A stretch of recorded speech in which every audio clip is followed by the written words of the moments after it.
Just when it looked like being another frustrating match for Arsenal's often profligate attack, Gabriel Jesus and Bukayo Saka scored in the second half to help the team beat Nottingham Forest 2-1, jump into second place and trim the gap to first-place Liverpool to 2 points.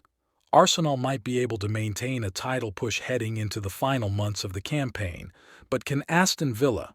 Unai Emery's team has been the big surprise this season, but a 3-1 loss at home to Newcastle slowed its bid for a finish in the Champions League places, with Villa staying in fourth place. There were 5 games in total and 16 goals scored, 3 of them coming for Luton striker Elijah Adebayo in a 4-0 thrashing of Brighton that lifted his team out of the relegation zone.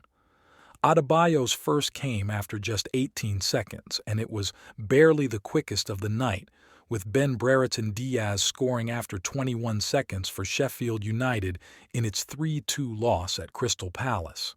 Fulham and Everton drew 0-0 in the other match on the opening night of the league's midweek round. Gabriel Jesus has been criticized by some for not being the clinical finisher Arsenal might need to end its 20-year wait for a Premier League title. The Brazil striker was enduring another frustrating match, heading over in the first half and smashing a shot against the post just after the restart, before being the inspiration behind the win. In the 65th, he received a throw-in from Oleksandr Zinchenko, drove toward goal at an acute angle and sent in a shot that deflected into the net off the heel of Forest goalkeeper Matt Turner, a former Arsenal player.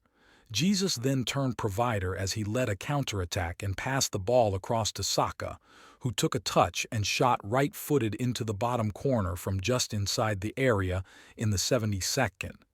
Substitute Taiwo Awoniyi scored in the 89th for Forest. Liverpool can restore its 5-point lead by beating Chelsea at home on Wednesday. Villa hadn't lost at home since February last year, before getting beaten for the second time this season by Newcastle. 2 goals in 4 first-half minutes from Fabian Schär put Newcastle in control before Alex Moreno's own goal just after the break. Ollie Watkins grabbed a consolation for Villa, which will drop to 5th place if Tottenham beats Brentford on Wednesday. Newcastle had lost 6 of its previous 7 league games to slip away from the top 4, but victory lifted the team to 7th place, although still 11 points behind.